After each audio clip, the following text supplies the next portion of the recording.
बिस्मिल्लाहिर्रहमानिर्रहीम। अस्सलाम वालेकुम नाज़रीन, उम्मीद है आप लोग खैरियत से होंगे। प्रोग्राम से ज़िंदगी के साथ आपका मेज़बान डॉक्टर सज्जाद आपकी खिदमत में हाज़िर है। और आज का टॉपिक जो है वो बहुत ही ज़बरदस्त है, क्योंकि हर दूसरा बंदा जो है वो मैदे के मसले में मुब्तला है। बच्चा क्या, बड़ा क्या, बुज़ुर्ग क्या, हर एज के लोगों को जो है वो प्रॉब्लम क्रिएट हो रही है कि हम अपने स्टमक को कैसे। जब आपकी गट हेल्थ अच्छी नहीं होगी तो फिर आपको प्रॉब्लम जो है वो रोज़मर्रा ज़िंदगी में ज़्यादा प्रॉब्लम जो है वो आएंगे। एक मुहतात अंदाज़े के मुताबिक 24 में जो लास्ट ईयर गुज़रा है, इसमें 7 अरब रुपए के मैदे के कैप्सूल खाए गए हैं। तो वैसे हम गरीब अवाम हैं, मगर कैप्सूल में बहुत ही अमीर हैं, इतने ज़्यादा कैप्सूल खा लिए। तो इस सारी डिटेल का हम पूछेंगे कि ये रिफ्लेक्सेस होते हैं, खाना हज़म नहीं होता, बर्निंग होती है, ब्लोटिंग होती है, गैसेस होती हैं, कब्ज़ होती है, एच पैलोरी। अगर 7-8 अरब आबादी है दुनिया में तो 50% लोगों को एच पैलोरी है। तो इसकी क्या रीज़न है, कौन से टेस्ट हैं, इन सब बातों का आज हम आंसर लेंगे। डॉक्टर साहब आपके जाने पहचाने हमारे फेवरेट डॉक्टर आसिफ तौसीफ साहब हमारे साथ स्टूडियो में मौजूद हैं। अस्सलाम वालेकुम डॉक्टर साहब। सर बहुत शुक्रिया। आपका शुक्रिया सर आपका शुक्रिया। आप सबका जारिया के तौर पे इतनी सारी चीज़ें जो हैं हमारे नाजरीन को बताते हैं और लोग उससे फ़ायदा भी उठाते हैं। डॉक्टर साहब, बड़ा बर्निंग इशू स्टमक का, और इस पे बात होनी भी चाहिए। बिल्कुल। और बहुत मसला है। मैदे की बीमारियां ज़्यादा बढ़ने की कॉजेज़ क्या हैं डॉक्टर साहब? अच्छा, बात ये है कि आप देखें कि मैदे की बीमारियों में तेज़ाबियत जी सबसे ज़्यादा जी बात की जाती है। और अगर बात देखी जाए कि तेज़ाबियत का लफ्ज़ जो है तो उसका मतलब ये समझ आता है कि मैदे में तेज़ाब ज़्यादा होता जी है। बिल्कुल हालांकि ऐसी कोई बात ठीक है। बात ये है कि हम जो है ना वो हम हमेशा गलत डायरेक्शन में जाते हैं। जी और ये उसका मकसद ये होता है क्योंकि हमारे ऊपर जो रूल है ना वो फार्मास्यूटिकल इंडस्ट्री का है। ठीक। और फार्मास्यूटिकल इंडस्ट्री ये चाहती है कि कोई चीज़ ठीक ना हो, चलती रहे, चलता रहे। ठीक है। जैसे कि आप देखें डायबिटीज़ है। जी सर। डायबिटीज़, टाइप 2 डायबिटीज़ जो जी। सबसे ज़्यादा कॉमन है और पाकिस्तान में बहुत ज़्यादा है, उसमें जो मेन डिफेक्ट होता है वो आपको पता है कि वो इंसुलिन रेजिस्टेंस का। जी बिल्कुल। अब जो दवाइयाँ सारी बनाई जाती हैं ना वो शुगर लेवल को ठीक करने के लिए बनाई जाती हैं। ठीक। कोई भी इंसुलिन रेजिस्टेंस को ठीक करने के लिए नहीं बनाई जाती। नहीं होती। ठीक। जो नया ऑर्डर पास हुआ वो भी ये हुआ कि ऐसी होनी चाहिए दवाई जो दिल को नुकसान न पहुंचाए, दिल के लिए फ़ायदेमंद हो। ठीक। लेकिन ये बात नहीं कही गई कि इंसुलिन रेजिस्टेंस को जो 2 दवाइयाँ आई थी, ठीक है, एक जो है ग्लूकोफेज और दूसरी जो थी वो डायोन्स। ठीक है। लेकिन उनको जो है अब उनको डिस्करेज किया जा रहा है। हालांकि वो बहुत फ़ायदेमंद दवाई है लेकिन उनको नीचे लाया जा रहा है और दूसरी जो नई दवाइयाँ उनको ऊपर लाया जा रहा है। ठीक है। इसलिए कि हमारा जो मतमय नज़र है वो ये है कि डायबिटीज़ ठीक नहीं होनी चाहिए, कंट्रोल होनी चाहिए। सही। इसी तरह आप देखें सही कि लाइफस्टाइल मेडिसिन जी जो है उसको प्रमोट कोई नहीं करता। ठीक। इसलिए कि किसी चीज़ की प्रमोशन के लिए बहुत ज़्यादा पैसा चाहिए होता है। पैसा चाहिए बिल्कुल। वो पैसा जो है वो फार्मास्यूटिकल इंडस्ट्री देती है, दे तभी बड़ी बड़ी कॉन्फ्रेंसेस होती हैं और सारा कुछ होता है। बिल्कुल। लेकिन जहाँ लाइफस्टाइल मेडिसिन के ऊपर बात हो रही है उसको तो कोई प्रमोट नहीं नहीं करेगा। करेगा। ठीक। सही। ये बात ऐसी ही है जी। जैसे जो फास्ट फूड को प्रमोट करने के लिए बहुत लोग हैं, उसमें पैसा लगाने के लिए, ठीक जी है? बिल्कुल। लेकिन कोई जो है वो टमाटर को और भिंडी को ये कोई उसको नहीं प्रमोट नहीं करेगा। नेचुरल ऑर्गेनिक जो चीज़ें हैं जी। उसमें किसी को फ़ायदा नहीं है। तो बात असल में ये है कि मैदे में जो मसला होता है वो ये होता है कि मैदे में एक लेयर है म्यूकस की, ठीक, और जिसके अंदर बाइकार्बोनेट है और वो एसिड को स्टमक को डाइजेस्ट करने से रोकती है। ठीक। यानी वो एसिड के ख़िलाफ़ डिफेंस है। ठीक। ऐसा सिर्फ स्टमक में ही है, ठीक है। ना इंटेस्टाइन्स में है, ना खुराक की नाली में है। ठीक है। और वो तेज़ाब जो है ना वो बहुत तेज़ होता है, 1.5 से लेके 3 उसका pH होता है। ठीक है। ये ऐसा तेज़ाब होता है कि आप एल्यूमिनियम के बर्तन में डालें तो सुराख हो जाए। अच्छा, सही। ठीक है। ठीक है। लेकिन हमने जो दवाइयाँ बनाई सारी वो बनाई तेज़ाब को कम करने वाली। हमने उसके डिफेंस को, जो डिफेंस वीक हो रहा था, उसको ठीक करने की कोशिश नहीं की आज तक। सही। एक जो दवाइयाँ आई तो उनको भी ज़्यादा लिफ्ट नहीं कराई गई। ठीक है। ठीक है ना। तो वो डिफेंस इम्प्रूव करना चाहिए था हमें, ना कि हम क्योंकि तेज़ाब से एसिड वो स्टमक की लाइनिंग ख़राब हो रही है तो हम तेज़ाब को नीचे कर देते हैं, तेज़ाब को मार देते हैं, तेज़ाब। तो इस तरह ये हुआ कि आप अगर याद करें तो ये 1970s की बात है। ठीक है। जो पहली H2 receptor antagonist cimetidine Tagamet के नाम से जी बिल्कुल। उसके पहले अगर आप याद करें तो बहुत ज़्यादा ऑपरेशंस होते थे जी। पेप्टिक अल्सर जो है वो फट जाते थे। ठीक है। पेप्टिक अल्सर की वजह से खून की उल्टियाँ होती थी। ठीक। और विगोटमी होती थी उसको तेज़ाब की को कम करने के लिए, और ये सारी चीज़ें की जाती थी। और उसके बाद वो उसकी कॉम्प्लिकेशन होती थी, डंपिंग सिंड्रोम्स होते थे और दूसरे। जी सर। लेकिन जैसे ही ये H2 रिसेप्टर एंटेगनिस्ट आया तो अब तो सुनने में आता ही नहीं कि किसी की सर्जरी हुई हो पेप्टिक अल्सर के लिए। ठीक है। नहीं आता ना? नहीं बिल्कुल कम। तो उस वक्त यही कहा गया था कि ये एक टर्निंग पॉइंट है। ओके। और अब जो है वो स्टमक की सर्जरी पेप्टिक अल्सर के लिए नहीं हुआ करेगी, यकीनन नहीं। ठीक। और उसके बाद फिर 80s लेट 80s के अंदर ओमिप्राजोल आ गया। जी बिल्कुल। जो प्रोटॉन पंप इनहिबिटर है। ठीक है। दोनों का फ़र्क ये है कि H2 रिसेप्टर एंटेगनिस्ट जो है वो तेज़ाब को कम करते हैं। ठीक है। और वो पूरी तरह तेज़ाब को ख़त्म नहीं करते। ठीक। जबकि प्रोटॉन पंप इनहिबिटर्स जो है वो बहुत स्ट्रॉन्ग है। ठीक है। वो बहुत ही स्ट्रॉन्ग है, जो चने मटर की तरह लोग खा रहे हैं। बिल्कुल। एक प्रोटॉन पंप इनहिबिटर ओमिप्राजोल या इसोमेप्राजोल जिस सेल के ऊपर काम करता है जी। जो पैराइटल सेल है जो कि तेज़ाब पैदा करता है, वो मरते मर जाता है। वो जो है वो इरिवर्सिबल रिएक्शन है, वो मरते मर जाता है और दोबारा वो एसिड नहीं बना सकता। अच्छा। अब एसिड जो है स्टमक में वो बहुत ही ज़रूरी है। बहुत ज़रूरी। ठीक है। इसलिए कि अल्लाह ताला ने पैदा किया। जी। आप देखें कि एसिड्स के ज़रिए सबसे पहले तो देखो हम जो कुछ खा रहे हैं उसमें जरासीम भी होती है। जी बिल्कुल। वो स्टरलाइज फूड तो नहीं होती, आप अच्छी से अच्छी साफ़ सुथरी फूड खा रहे हो उसमें भी जरासीम होते हैं। ऐसे ही। तो सबसे पहले तो उसके जरासीम को मारता है तेज़ाब। ठीक है। नंबर 2 प्रोटीन को डी नेचर करता है। ठीक है। अगर प्रोटीन डी नेचर नहीं होगी और एब्जॉर्ब हो जाएगी हैप्टिन की फॉर्म में तो वो एलर्जी करेगी। ये जो इतनी ज़्यादा फूड एलर्जीज हो रही हैं इसकी वजह भी तेज़ाब की कमी है। ओके। फिर तेज़ाब जो है जिसके पीएच को स्टमक के एसिडिक रखेगा तो आयरन की एब्जॉर्प्शन होगी। ठीक है। बिल्कुल ठीक। और अगर तेज़ाब नहीं होगा तो आपकी जो B12 की एब्जॉर्प्शन है जिसके लिए उसके वहाँ से स्टमक से फैक्टर निकलता है वो भी नहीं निकलेगा। B12 की भी कमी हो जाएगी, वो भी डेफिशिएंसी चलेगी। विटामिन डी भी पूरी तरह से एब्जॉर्ब नहीं हो सकेगा क्योंकि उसके लिए भी एसिड ज़रूरी है। कैल्शियम की एब्जॉर्प्शन नहीं होगी, जो कैल्शियम की कमी और सारा कुछ हो, सारी चीज़ें उससे रिलेट होकर। आप देखें कि असल में हमें ये जो प्रोटॉन पंप इनहिबिटर्स हैं इन्होंने नुकसान ज़्यादा पहुंचाया है। ठीक है। फ़ायदा नहीं हुआ। जी सही। जितने लोग अच्छा ये जो म्यूकस की लेयर है जी, बाइकार्बोनेट की जो लेयर है इसको कौन सी चीज़ें ख़त्म करती हैं सर? इसको एनसेड्स यानी एस्प्रिन, ठीक है। डिस्प्रिन, आइबुप्रोफेन और पेन किलर जो सर? जी ये पेन किलर, ठीक है। इसके अलावा अल्कोहल, ठीक है, और इसके अलावा जो है स्ट्रेस, स्पाइसेस भी, और H पाइलोरी का ठीक है। इन्फेक्शन, ठीक है।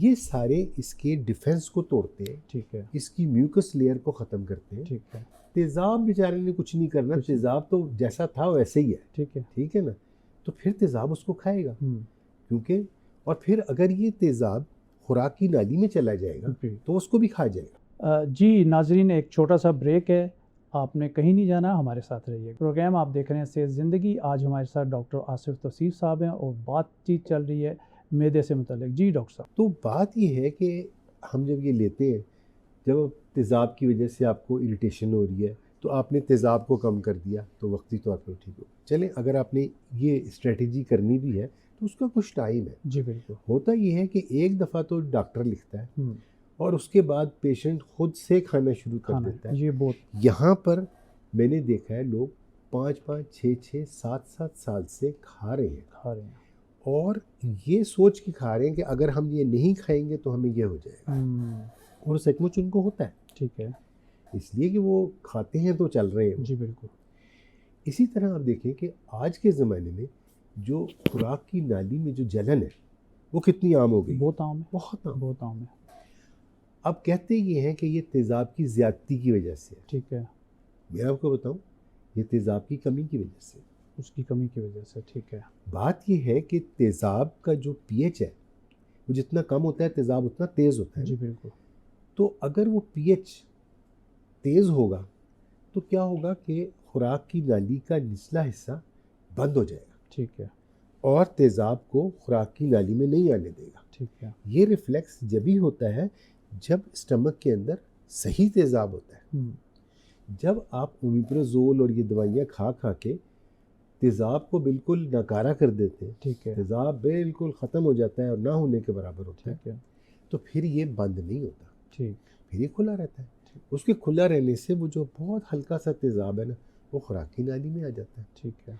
अगर खुराक की नाली में सही वाला तेज़ाब आता तो वो तो सुराख कर देता, वो तो ये हल्की सी जलन सही, करता है बिल्कुल ठीक, क्योंकि इसमें है ही कुछ नहीं, सही। ठीक है ना। तो असल बात ये है कि आपकी जो प्रॉब्लम ये हो रही है उसके लिए क्या करते हैं, वो मज़ीद तेज़ाब को नीचा करने वाली पता नहीं चलता है कि तेज़ाब ख़त्म हो गया, एक लोर हाइड्रिया हो गया। सही। एक लोर हाइड्रिया होने से हर किस्म के जरासीम वहाँ पे आ गए, एच पायलोरी भी खूब कूद रहा है, सही, ठीक है जी। बिल्कुल ठीक। और और आपको ना आयरन एब्जॉर्ब हो रही है, खून की आपको कमी हो गई, ना B12 B12 एब्जॉर्ब कम हो है। रही है, हाथ पैर आपके सुन्न हो रहे हैं, कैल्शियम एब्जॉर्ब नहीं हो रही, हड्डियाँ आपकी किसी काम की नहीं रही, शुगर के पेशेंट का वैसे ही B12 कम होता है। ठीक है। ठीक। तो जनाब आपने तेज़ाब को भी ख़त्म कर दिया जी और बिल्कुल, आपकी डाइजेशन भी नहीं हो रही। आप ठीक। खाना खाते हैं कहते हैं मेरा पेट फूल जाता फूल है, जाता किधर है। से? आपकी डाइजेशन तो एसिड की सारी जो सिक्रीशंस होनी सिक्रीशन की वजह से थी, जो प्रोटीन डाइजेशन है वो भी एसिड के होते हुए होती है और वही उसको एक्टिवेट करता है। ठीक। तो सारा कुछ आपने बेड़ा गर्क मार दिया और आप दबा के, जिस तरह आपने बताया कि कितने मिलियंस की हम जी खा रहे बिल्कुल, हैं, बिल्कुल। तो वो खा रहे हैं। तो बेसिकली जो प्रॉब्लम है ना वो और चीज़ों में भी है, वो बेसिकली जो सबसे ज़्यादा प्रॉब्लम है वो ये जो प्रोटॉन पंप इनहिबिटर्स है इनका गैर ज़रूरी इस्तेमाल है। ठीक है डॉक्टर साहब, ये जो फास्ट फूड और जंक फूड हम खाते हैं, कोला ड्रिंक्स, क्या ये भी मैदे को, और जो घरों में हमने केमिकल वाले फूड, फ्रोज़न फूड जो ज़िंदगियों में आए हैं, मैं ये समझता हूँ मैदे का कैंसर, स्किन कैंसर बहुत बढ़ गया, तो ये भी रीज़न बनते हैं? देखिए मैदे का कैंसर जो है ना वो क्रॉनिक इन्फ्लेमेशन की वजह से, ठीक, ठीक है, और क्रॉनिक इन्फ्लेमेशन ज़्यादातर एच पायलोरी की वजह से होती है, ठीक है, या जो तेज़ाब की कमी, जो तेज़ाब होता है वहाँ जो उसकी डिफेंस की कमी है उसकी वजह से इन्फ्लेमेशन ठीक स्टमक में रहती है, रहती है। उसकी वजह से। और ये जो है ये हेल्दी फूड्स नहीं है, मतलब ये कि अब ये देखें ना हम खा क्या रहे हैं, जी बिल्कुल, मैदा बेचारा क्या करे, सही, मैदे ने तो चलो ये तो हमने जो उसके साथ खुद किया है वो है, ठीक, हम जो खा रहे हैं वो देखें क्या है, हमारी जो स्टेपल्स हैं, स्टेपल वो चीज़ें होती हैं आपको पता है जो कि हम हर वक्त हमारी हर फूड में होती है। सबसे पहला है गेहूँ। गेहूँ हम अमेरिकन गंदम खा रहे हैं जो कि इन्फ्लेमेशन करती है, तमाम बीमारियां करती है, शुगर करती है, जोड़ों का दर्द करती है, कैंसर करती है, ठीक है ना। तो आम हो गया, ये सारी चीज़ें आम ठीक है जी। दूसरी बात, हम दूध ले रहे हैं, दूध ऐसी दुकानें बनी हुई हैं जो सिर्फ एडल्ट्रेशन ऑफ मिल्क की प्रोडक्ट्स देती हैं, बिल्कुल, ठीक है, हमें खालिश दूध का तो सवाल ही कोई नहीं, सही, ठीक सही, है। फिर हम फैट जो लेते हैं, फैट पहले खालिश घी होता था, फिर और चीज़ें आई, कोकोनट ऑयल, ये सब हेल्दी थे। जी बिल्कुल, हम ले रहे हैं प्रोसेस्ड ऑयल, ऑयल, ठीक है, रिफाइंड ऑयल ले रहे हैं। जी बिल्कुल, सॉल्ट कौन सा ले रहे हैं, रिफाइंड सॉल्ट ले रहे हैं, जी। रॉक सॉल्ट नहीं ले रहे, ठीक, ठीक है। चीनी प्रोसेस्ड ले रहे हैं, बिल्कुल, गुड़ नहीं खा रहे, जी बिल्कुल, ठीक है। और चीनी जो है बहुत ही नुकसानदेह है, जहर है, ठीक, आप ये देखें। और फिर ये कि हमारी सब्जियां, अब हमारी सब्जियां जो हैं वो फर्टिलाइजर्स पे हैं या वो नाले के पानी से वो की जा रही है जो कि 24 घंटे के अंदर सड़ जाती है, रखो तो, ठीक है। ऐसे ही, तो हमारी कौन सी चीज़ ठीक है, ठीक है, स्टमक में फिर हमारे खाने का तरीका क्या है जी, हमारे खाने का तरीका जो है वो टेंशन पैदा करने वाला है, सही, और उसके जब हम वो खाते हैं तो स्टमक वैसे ही रिएक्ट करता है जैसे टेंशन में करता है। अब टेंशन में क्या होता है, टेंशन में ये होता है हम इधर खाना खा रहे होते हैं, हमारे दिमाग में परेशानी चल रही है, ऐसे ही, खाने को हजम करने के लिए आपका दिमाग वहाँ हाजिर होना चाहिए, ठीक है, आपको खाना अच्छा लगना चाहिए, बिल्कुल सही, और आप जब खाना खाते हैं तो जो हाजमे का निज़ाम है वो सिर्फ स्टमक का नहीं है, हाँ, उसके अंदर आपका दिमाग, आपकी आँखें, आपका पूरा जिस्म इन्वॉल्व होता है। बिल्कुल ठीक। आपके दो सिस्टम है नर्वस सिस्टम के, एक सिंपैथेटिक एक पैरासिम्पैथेटिक, जो साथ साथ चलते हैं। ठीक। जब आप सोते हैं, जब आप खाते हैं, तो आपका पैरासिम्पैथेटिक सिस्टम ऊपर आ जाता है। जब आप परेशान होते हैं, आप भागते हैं, आप अपने आप को बचाने की करते हैं, आपका सिंपैथेटिक सिस्टम, या लड़ते हैं, सिंपैथेटिक सिस्टम ऊपर आ जाता है। सही। अब ये है कि अब आजकल क्या है, खाना इधर खाना खा रहे हैं, उधर मोबाइल देख रहे हैं। जी बिल्कुल ऐसे ही। This is mindless eating. आप दिमाग को डाइजेशन में हिस्सा लेने नहीं दे रहे। ठीक है। दिमाग आपका आपके स्टमक के साथ वही हो रहा है जो टेंशन में होता है। बिल्कुल। टेंशन आपकी जो है, टेंशन से मैंने पहले ही बताया कि आपका जो डिफेंस है मैदे का, वो ख़त्म हो जाता है, ख़राब हो जाता है। सही। आप इधर मोबाइल देख रहे हो, आप उधर टीवी देख रहे हो, आप इधर किसी से डिस्कशन कर रहे हो, इधर जनाब साइंटिफिक सेशन चल रहा है, साथ में खाना चल रहा है। ऐसे ही है। ठीक है ना जी बिल्कुल। वर्किंग डिनर हो रहा है। बिल्कुल बिल्कुल सही। तो मतलब ये सारी चीज़ें जो हम कर रहे हैं, फिर हमारे अब टाइमिंग्स देखें खाने के। खाने के लिए ज़रूरी है कि हम इसको कहते हैं इंटरमिटेंट फास्टिंग। जी। हमारा जो बेसिक सिस्टम है वो ये है कि बीच में एक लंबा फास्ट होना चाहिए, जो हम रात का फास्ट होता है, इसीलिए हम सुबह के नाश्ते को ब्रेकफास्ट कहते हैं। जी बिल्कुल। क्योंकि वो रात का फास्ट है, हम उसको ब्रेक कर रहे हैं। अब रात का फास्ट ही नहीं, 12-1 बजे 2 बजे तक आपके बाज़ार खुले हुए हैं। बिल्कुल। और वहाँ पे 2 बजे तक जगह भी नहीं मिलती बैठने की, आपको वेटिंग में बैठना पड़ता है। बिल्कुल ठीक है। ठीक है। और कोई टाइम नहीं है। अब रात अल्लाह ने सोने के लिए बनाई थी, आपकी एक इंटरनल क्लॉक है, हमने पिज़्ज़े में बदल दिया। आपकी एक इंटरनल क्लॉक है, एक आपके एक्सटर्नल। अब जेट लैग क्या होता है, अमेरिका में कोई और टाइम है, पाकिस्तान में कोई और टाइम है। जब आप वो टाइम होते हैं तो उसके बाद जेट लैग हो जाता है, आप बगैर वजह के जो है वो सुस्त हो जाते हो, आपको बेवक्ते नींद आ जाती है, आपको बेवक्ते भूख लग जाती है। That is jet lag. All of us are in jet lag, इसलिए कि हमारे अंदर का क्लॉक कहीं और चल रहा है जी, हमारे बाहर का क्लॉक कहीं और चल रहा है। सही। हम जब मोबाइल देखते हैं तो हमारे ब्रेन को मैसेज मिलता है कि सूरज निकला हुआ है। बिल्कुल बिल्कुल। तो हमने तो खुद अपना जो है वो बेड़ा गर्क मारा हुआ। इसकी वजह से भी स्टमक के प्रॉब्लम्स जो हैं वो के प्रॉब्लम की बड़ी वजह यही कहा जाता है कि एक दिमाग हमारा यहाँ पे, दूसरा गट में। बिल्कुल बिल्कुल बिल्कुल। तो यहाँ अगर आपको डिप्रेशन एंजाइटी चल रही है तो डेफिनेट आपकी गट हेल्थ अच्छी नहीं होगी। देखिए गट हेल्थ हमारी जो है ना, हमारी इंटेलिजेंस के लिए, हमारे डिफेंस, हमारा डिफेंस जो है वो सारा हमारा ये बायोम है। ठीक। वहाँ जो हम देखें हमारे जिस्म में जितने सेल है ना, नंबर ऑफ सेल्स जी, उससे ज़्यादा हमारे जो इंटेस्टाइन्स में बैक्टीरिया है। ठीक है। We are more of a bacteria than a human being. अगर हमारे टोटल सेल देखे जाए सारे जिस्म के, तो हमारे सेल कम है।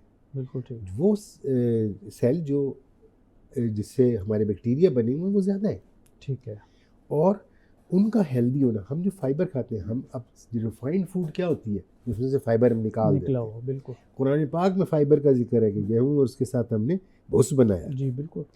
ये क्या है, ये आपके जो प्रोबायोटिक्स हैं, जो आपका गट फ्रेंडली बैक्टीरिया, उसकी डाइट है। Good bacteria. Good bacteria. Good bacteria क्या बनाता है, गुड बैक्टीरिया आपकी एंटीबॉडीज बनाता है। ठीक है। आपका डिफेंस बनाता है। सही। आपके ब्रेन में जो केमिकल्स यूज़ होते हैं आपके वर्किंग के लिए, वो बनाता है। वो केमिकल्स बनाता है जिससे आपको शांति मिलती है, आपको सुकून मिलता है, ये सारी चीज़ें मिलती हैं। और उनकी जब नहीं होते तो हम टेंशन में होते हैं, हैप्पी हार्मोन्स, घबराहट में होते हैं। ठीक। ठीक है ना। तो इसमें डॉक्टर साहब दही का रोल अच्छा है। दही जो है वो प्रोबायोटिक है। ठीक है। प्रोबायोटिक क्या होते हैं, प्रोबायोटिक्स वो चीज़ें हैं जो कि उन फ्रेंडली बैक्टीरिया की, जिनमें वो फ्रेंडली बैक्टीरिया है। हमारा जो घर का अचार होता था, मैं उस अचार की बात नहीं कर रहा जो बाजार में मिल रहा है, वो तो ऐसे केमिकल से बना हुआ अचार है। रात को चूहे भी खाते हैं सर, डॉक्टर साहब चूहे भी खाते हैं, वो सुबह हमें वो दे देते। चूहे तो पता नहीं गोश्त भी खाते हैं, क्या क्या खाते हैं, ड्राई फ्रूट भी खा रहे हैं सर।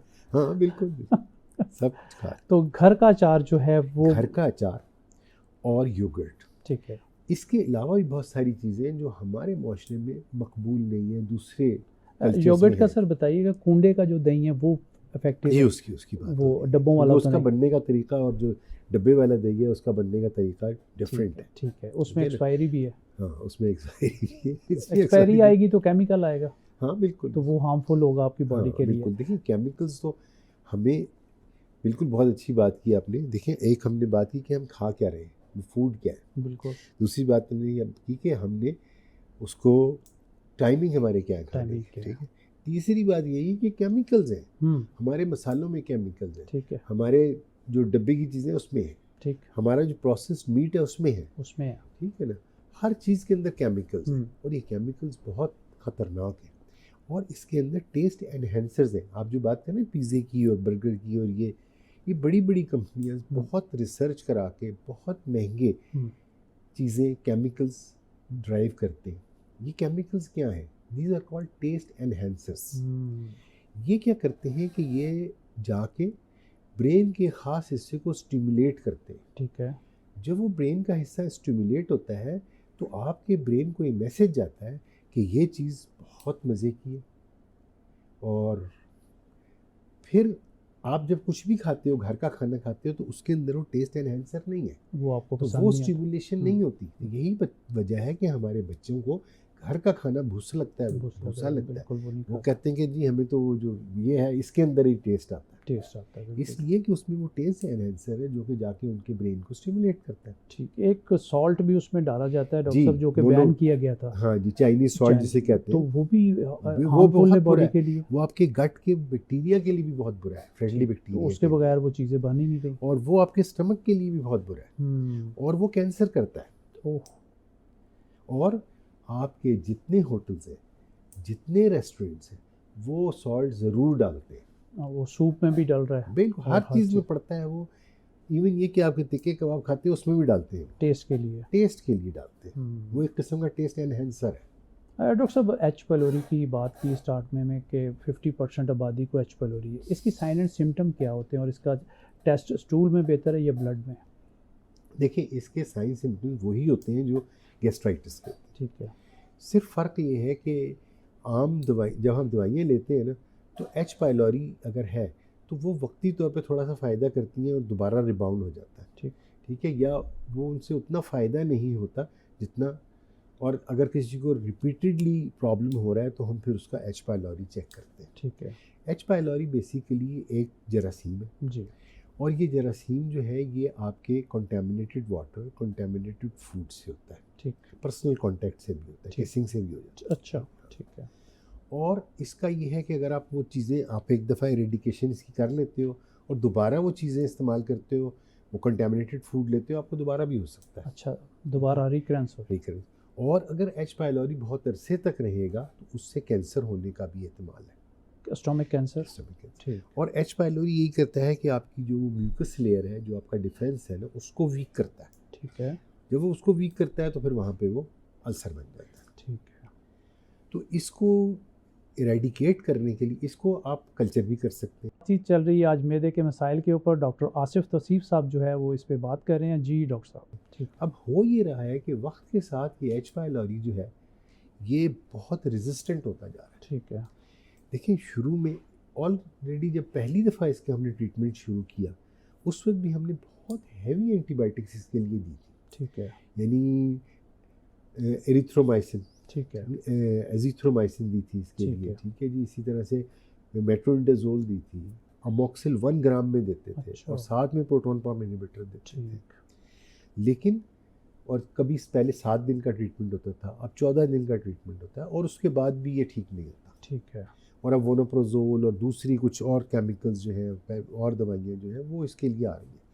और अब ये भी हो रहा है कि जी स्टूल का कल्चर किया जाता है। अच्छा। ठीक। या बायोप्सी करके टिश्यू लिया जाता है एच पाइलोरी, जिसमें एच पाइलोरी भी होता है, और उसका कल्चर किया जाता है। ठीक है। और फिर उसकी सेंसिटिविटी निकाली जाती है। ठीक है। जिस तरह हम बैक्टीरिया की सेंसिटिविटी, इसकी बैक्टीरिया सेंसिटिविटी को ग्रो करके इसकी बैक्टीरिया निकालते हैं, फिर वो एंटीबायोटिक्स देते हैं। ठीक है। और वक्त के साथ जो इसके साथ एंटीबायोटिक्स यूज़ हो रही थी जी, वो रेजिस्टेंट होती है। ख़ास तौर पे in this part of the world जहाँ पे फ्लैजिल या मेट्रोनिडाजोल जो है वो बहुत ही कॉमनली माएँ ये दवाई तो दे के आती हैं। एक्यूट डायरिया किसी को हो वो फ्लैजिल तो खुद ही खा लेता है। हालांकि मैं आपको सच बताऊं, एक्यूट डायरिया के अंदर फ्लैजिल का कोई रोल नहीं। फ्लैजिल या मेट्रोनिडाजोल ये दवाई है कॉलेंज की, यानी पेचिस की, यानी इसके अंदर म्यूकस और ब्लड होता है, ये उसकी दवाई है। उसकी दवाई है। हमारे यहाँ गैसेस के लिए भी यही है, हर चीज़ के लिए यही है, ठीक है ना। सेल्फ मेडिकेशन की वजह से जो है अपनी बीमारी को बढ़ा लेते हैं, बहुत ज़्यादा। सही। तो इसके साइलेंट सिम्टम में ये भी होता है कि कभी कब्ज हो जाए, कभी मोशन, कभी गैसेस। बिल्कुल ऐसा भी हो सकता है, ऐसा भी हो सकता है। ऐसा जो है वो अगर किसी को अमीबाइसिस हुआ है तब भी हो सकता है। अच्छा, ठीक है। और इसके साथ भी हो सकता है। इसके साथ। और इसके अलावा ये जो बहुत ज़्यादा हम दवाइयाँ लेते हैं, इसकी वजह से जो है वो बैक्टीरियल ओवरग्रोथ हो जाती है, ठीक है, इंटेस्टाइन में, ठीक, और स्टमक में, ठीक है। और उसकी वजह से भी ऐसा होता है कि कभी कॉन्स्टिपेशन हो गया, कभी डायरिया। ये कॉन्स्टिपेशन और डायरिया डायबिटीज़ में भी होता है, ठीक है। इसलिए कि डायबिटीज़ की वजह से भी स्टमक के प्रॉब्लम होते हैं, इंटेस्टाइन्स के प्रॉब्लम होते हैं। डायबिटीज़ की वजह से जैसे आपके हाथ पैर सुन हो जाते हैं, नर्व्स जो हैं वो कमज़ोर हो जाती हैं और नर्व्स पे असर होता है। इसी तरह से जो नर्व्स आपके स्टमक को, आपकी इंटेस्टाइन को, आपके हार्ट को, इन चीज़ों को कंट्रोल कर रही हैं, वो भी वीक हो जाती हैं, ठीक है, वो भी गलत चलना शुरू हो जाती है। सही। तो नतीजा ये निकलता है कि गैस्ट्रोपेरिसिस हो जाता है। गैस्ट्रोपेरिसिस यानी आपका जो स्टमक है वो एक तरह के हल्के फालिज का हिस्सा हो जाता है, पेरिसिस उसी के। तो आपका स्टमक पूरी तरह से काम नहीं करता, स्टमक में फूड बहुत देर तक रहती है और वहाँ से आगे नहीं चलती, और उसका जो चलने का तरीका है वो बहुत कमज़ोर हो जाता है, हल्का हो जाता है, वो निकाल नहीं सकता फूड। ठीक। इसी तरह आंतें जो है ना वो वीक हो जाती हैं और उसकी वजह से उनकी मूवमेंट जो है वो डिस्टर्ब हो जाती है। आंतें चलती हैं कि खाने को लेके ऊपर से नीचे की तरफ और चलती जाती हैं एक डायरेक्शन जी। इसमें क्या होता है कि पहले एक डायरेक्शन चलती हैं, चलते चलते रुक जाती हैं, फिर उल्टी डायरेक्शन में चलना शुरू हो जाती हैं, फिर सीधा चलना।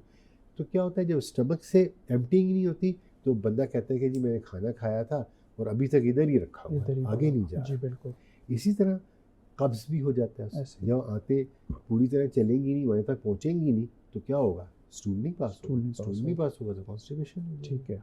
और मदर डिजीज़ भी इसको कहा जाता है, बिल्कुल कि पूरी बॉडी को आपको अपसेट कर देती है। तो ये कॉन्स्टिपेशन की वजह उसकी ये भी हो सकती है, और कॉन्स्टिपेशन की वजह आपकी ये जो आप ये दवाइयाँ ले रहे हैं इसकी वजह से। आप देखें कि अब लोग कहते हैं कि हम खाना खाते तो हमारा पेट फूल जाता है। जी ऐसे ही। अब ये जो खाना खा के पेट फूल जाता है ये क्या होता है? ठीक। अब ये भी आपके जो आपकी जो गैर ज़रूरी तौर पे प्रोटॉन पंप इनहिबिटर्स ले रहे हैं, ओमेप्राज़ोल ले रहे हैं, ये इसकी वजह से। ठीक।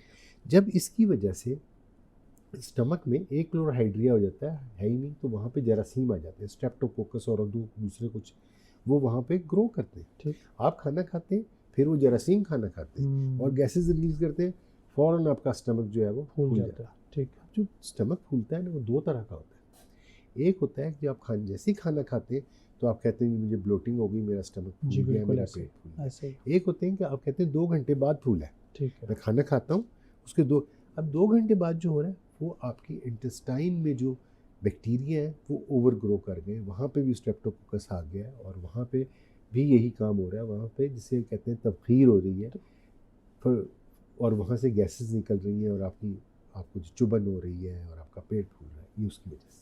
ठीक है। तो इसकी भी वजह वही है जो ओमेप्राज़ोल खा रहे हैं ना, उससे हम अपना हर चीज़ का प्रॉब्लम क्रिएट कर रही है, तो अपने लिए प्रॉब्लम। एक तो अपने डॉक्टर से पूछे बगैर सेल्फ मेडिकेशन ना की जाए तो वो ज़्यादा बेहतर है। एक दूसरे को हम बता रहे होते हैं कि मैं इससे ठीक हूँ, तुम भी ये खा लो, ये भी एक गलत एक्सरसाइज है।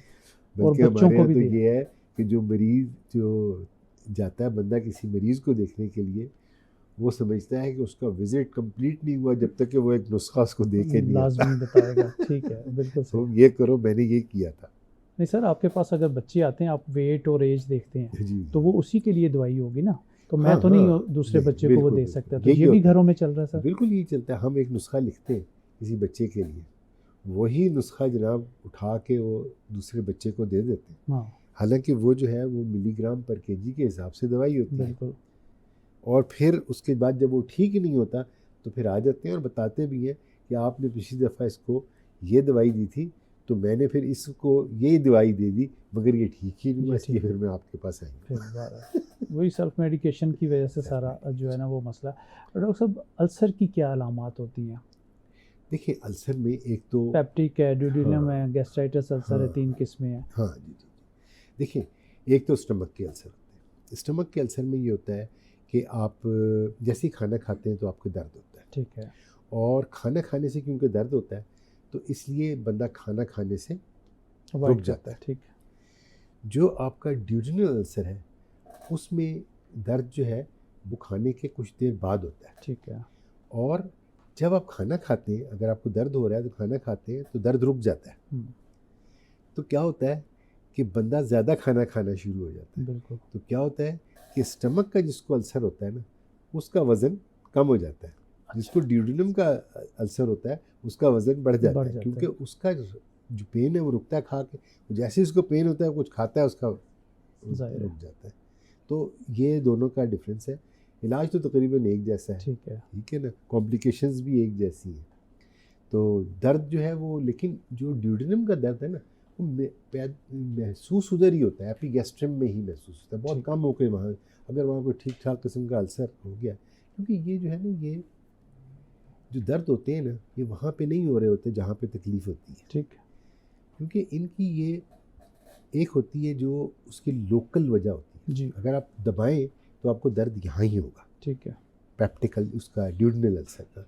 और जो स्टमक का है वो आपके इस तरफ होगा जहाँ उसका बॉडी ऑफ द स्टमक है दबाने से।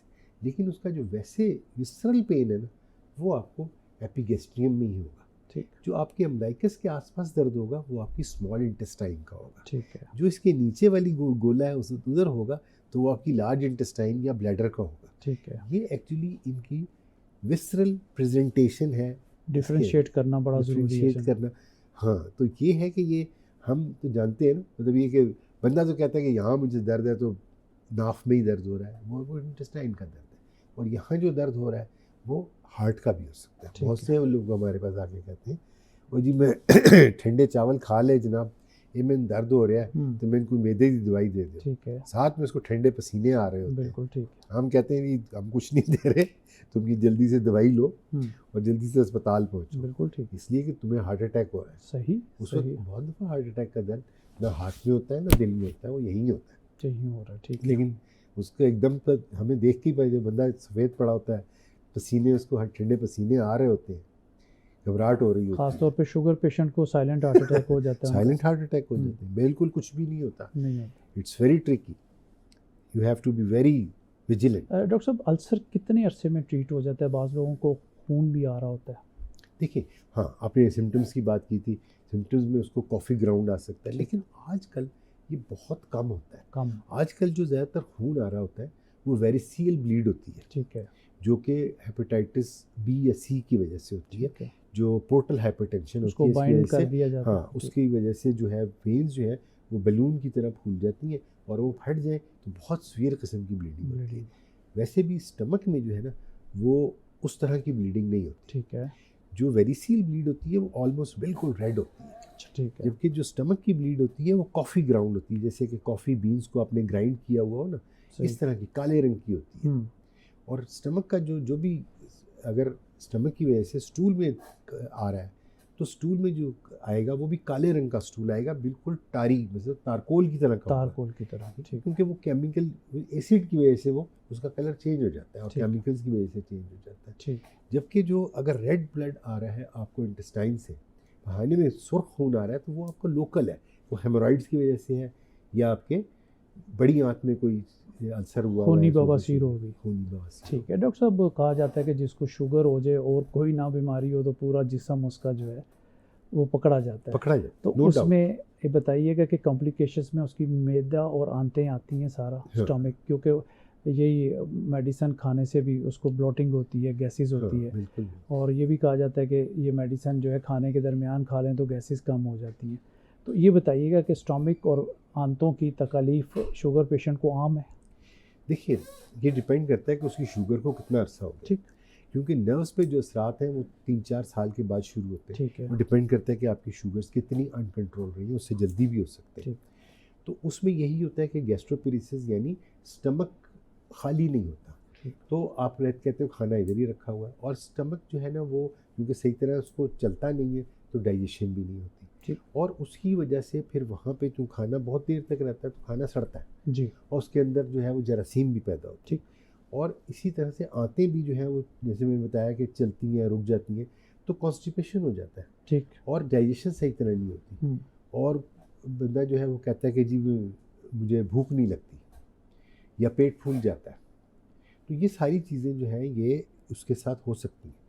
अब उसके लिए जो है ना वो जो आंतों के लिए है वो तो प्री गैबलिन भी काम कर जाती है, लेकिन प्री गैबलिन अगर स्टमक में हो रहा है तो वो काम नहीं करती, बल्कि उल्टा गलत असरात होते हैं। इसके लिए फिर हम इरिथ्रोसिन यूज़ करते हैं। अच्छा, इरिथ्रोसिन एक एंटीबायोटिक है, लेकिन और इसी तरह से ये जरासीम जो बहुत ज़्यादा पैदा हो जाते हैं, इसके लिए हम रिफेक्सामिन एक एंटीबायोटिक है जिसकी एब्जॉर्प्शन नहीं है, जो इंटेस्टाइन में रहता है और वहाँ के वो जरासीम को मार। उसका हमारी स्ट्रेटजी ये होती है कि जब स्टमक में और इंटेस्टाइन में बहुत ज़्यादा जरासीम ओवर ग्रोथ हो जाती है इनकी वजह से, एक तो ये जो सेब का सिरका है जी सर, ये उन लोगों के लिए जिनको तेज़ाब कम हो चुका है उनके लिए बहुत अच्छा है। पानी में डाल के पी लें, पानी में डाल के पिए।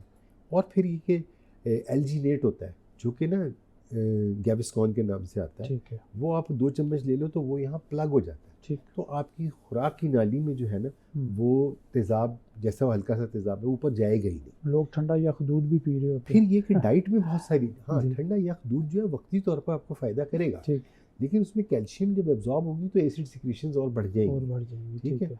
और फिर ये कि पुदीना लोग लेते हैं डाइजेशन के लिए। पुदीना जब आपको रिफ्लक्स हो रहा है, जब आपकी खुराक की नाली में जलन हो रही है या सीने में जलन हो रही है तो नहीं लेना चाहिए, ठीक है। स्मोकिंग बिल्कुल नहीं करनी चाहिए, और ये तो स्मोकिंग तो वैसे ही बहुत बुरी है और स्टमक के लिए बहुत बुरी है, ठीक, और गर्ड के लिए बहुत बुरी है। जिनको अल्सर है उनके लिए और बुरी है जी। उसकी वजह से जो गैस्ट्रोइसोफेजियल जंक्शन है वो खुल जाता है, ठीक, पुदीने से भी खुल जाता है, मिंट फ्लेवर की हर चीज़ से, और आपका रिफ्लक्स बढ़ जाता है, ठीक। और रिफ्लक्स यही सब कुछ नहीं करता, आपको साइनसाइटिस भी करता है, आपको पोस्ट नेज़ल ड्रिप भी करता है, आपको रिपीटेड सोर थ्रोट भी करता है, आपको इरिटेशन भी करता है। इवन ये कि नेज़ल एलर्जी जिसको हम समझ रहे होते हैं वो बहुत दफ़ा स्टमक की वजह से जो है आपके गर्ड की वजह से हो रही होती है, वो तेज़ाब जाता है और आपकी नाक को जाके इरिटेट करता है, ENT सारा ख़राब करता है, सारा ENT ख़राब करता है। बात हो रही है मैदे से मुतालिक जी डॉक्टर साहब, ठीक है, तो इसको देखना होता है डॉक्टर साहब। जो घरों में हम ऑयल यूज़ कर रहे हैं ये स्टमक के लिए कितने हार्मफुल हैं? ये स्टमक के लिए भी और तमाम जिस्म के लिए महंगे भी बहुत हैं सर। ये सारा पाम ऑयल है, ये ना ये सनफ्लावर है इसके अंदर, ना कुछ है इसके अंदर, सिर्फ उसकी स्मेल डाली हुई है और ये कुछ भी नहीं है। हमें चाहिए कि हम सरसों का तेल या इस्तेमाल करें या कोकोनट ऑयल इस्तेमाल करें या खालिस घी इस्तेमाल करें या चर्बी इस्तेमाल करें। चर्बी का कोई नुकसान नहीं है, अच्छा। चर्बी इज़ हेल्दी। पहले यही कहा जाता है कि अंडे की जर्दी नहीं खानी, यही कहते तो ये नहीं करना। फिर अल्लाह ताला को भी पता था तो अल्लाह ताला ने अंडे की जर्दी पैदा की। अब डॉक्टर कहते हैं जी जर्दी नहीं खानी, तो वो फिर अल्लाह ताला जर्दी के बगैर वाला अंडा पैदा करते हैं। जर्दी खानी चाहिए, जर्दी खानी चाहिए। जर्दी विटामिन डी है और विटामिन डी की तो आपको पता है बड़ा प्रॉब्लम है सर। लेसिथिन है उसमें सर, प्रोस्टेट को बचाती है जर्दी में सर उसमें। बिल्कुल। तो ये लोग खुद से अपनी जो है वो गूगल करके चीज़ें, तो नहीं अब तो गूगल पे भी सही बातें मिल जाती हैं, लेकिन ये कि गूगल एंड में कैंसर पे ख़त्म होता है पर बंदा डर के, ये अच्छी बात है, डर के हमारे पास आ जाता है, वो जी मैं गूगल की तरह हमें कह रहे हैं कैंसर है। सर वो डर भी जाते हैं ना लोग, फिर इतना ज़्यादा। चलो ये तो फ़ायदा है, ये फ़ायदा हुआ है कि गूगल से डर जाते हैं। ठीक बात है, सही है सर। ये अल्सर और H पाइलोरी में डिफरेंट क्या है आपस में? वो उसमें कोई सुराख हो जाते हैं स्टमक? देखिए अल्सर तो हम कहते हैं जब किसी चीज़ की लाइनिंग उतर जाए, ठीक है, अगर ये स्किन है ना यहाँ से ये उतर जाए तो हम इसको अल्सर ही कहेंगे, ठीक है ना। इसी तरह स्टमक की जो लाइनिंग है वो उतर जाए, वहाँ पे ज़ख़म बन जाए तो हम उसको अल्सर कहते हैं। ठीक। अब वो अल्सर जो है वो वैसे भी बन सकता है और वो स्ट्रेस की वजह से भी बन सकता है। वो अगर आपने कोई आइबुप्रोफेन खाई हो, जाके चिपक गई थी वहाँ पे, उससे भी हो सकता है। आपने कोई और दवाई खाई थी और वो किसी वजह से वहाँ पे, या आपका डिफेंस कमज़ोर था उसकी वजह से। स्ट्रेस जो है ना दैट इज़ वेरी इंपॉर्टेंट, ठीक है। स्ट्रेस की वजह से आपका जो डिफेंस लेयर है स्टमक की वो वीक हो जाती है। वो H पाइलोरी भी उसको वीक करता है और ये भी सारी चीज़ें, अल्कोहल उसको वीक करती है। और फिर ये है कि हम डाइट की बात कर रहे थे कि गर्ड के उससे, ये आपकी कॉफ़ी चाय इसकी ज़्यादती, इससे आपका जिंक भी कम होता है और इन चीज़ों से आपका जो है जो कॉर्टिसोल लेवल है वो बढ़ जाता है। और कॉर्टिसोल लेवल जब भी बढ़ता है तो जिंक कम हो जाता है। ठीक। और जिंक आपका डिफेंस है। बिल्कुल ठीक है। और जिंक कम हो तो आपकी इंटेस्टाइन, आपका स्टमक, ये सब इफेक्ट हो जाते हैं। ठीक है, बिल्कुल सही है। तो इसमें डॉक्टर साहब क्या हल ऐसा होना चाहिए? प्रोबायोटिक की भी हमने बात की है, वो अगर लिए जाएँ तो कॉस्टली हैं, तो इससे अच्छा है कि एक पौधे ही खा लिया जाए। बिल्कुल। इसके अलावा कुछ चीज़ें हैं जो प्रीबायोटिक्स हैं। ठीक है। मिसाल के तौर पे अदरक है, लहसुन है, ठीक है जी, ग्रीन टी है, दीज आर प्रीबायोटिक्स।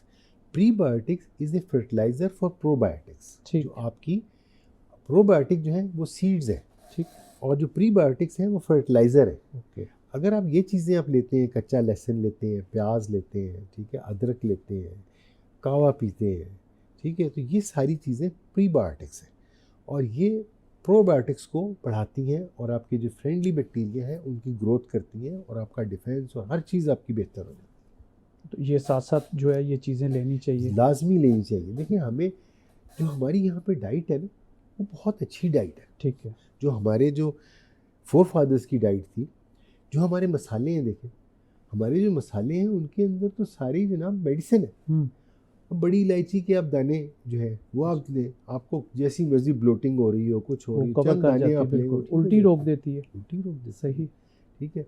इस तरह सब्ज़ इलायची स्ट्रेस के लिए अच्छी जी, सौंफ है जी, अजवाइन है, बिल्कुल ठीक है, ये सारी मेडिसिनल प्लांट्स हैं। बिल्कुल ठीक, ठीक है।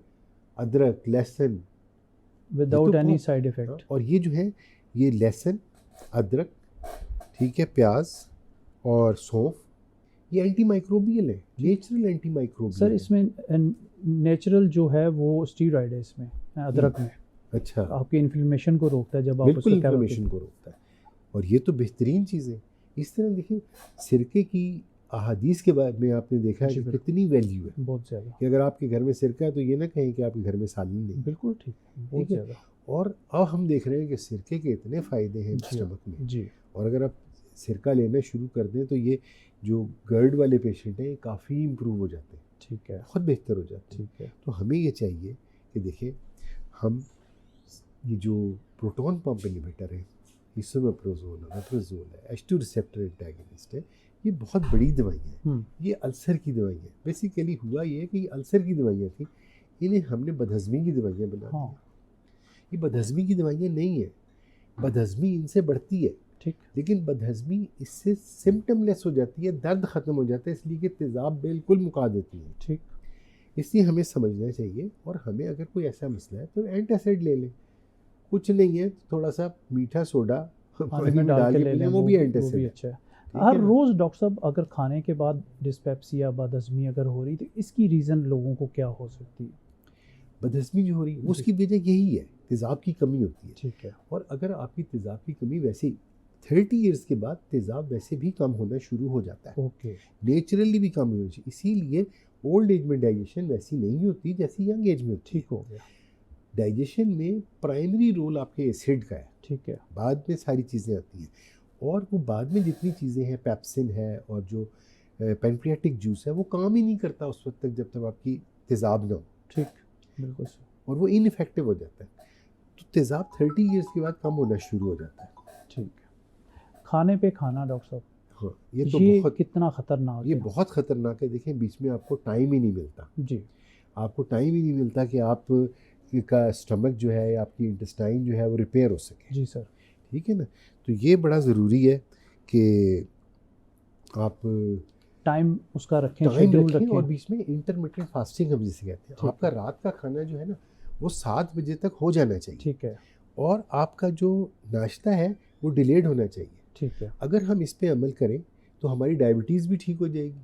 अभी डायबिटीज़ को रिवर्स करने के जो तरीके हैं उसमें इंटरमिटेंट फास्टिंग है, यानी आपका जो रात का फास्ट है आप उसे बढ़ा, नॉर्मली 12 घंटे 10 घंटे का होता है, आप उसे बढ़ा के 16 से 18 घंटे का कर दें। ठीक, तो ना आपको कैंसर होगा, ना आपको जनाब आपका HDL आपका बढ़ जाता है जो आपका अच्छा वाला कोलेस्ट्रॉल है, और LDL आपका कम हो जाता है और आपका कोलेस्ट्रॉल बेहतर हो जाता है, आपका ब्लड प्रेशर बेहतर हो जाता है, आपकी शुगर कंट्रोल हो जाती है।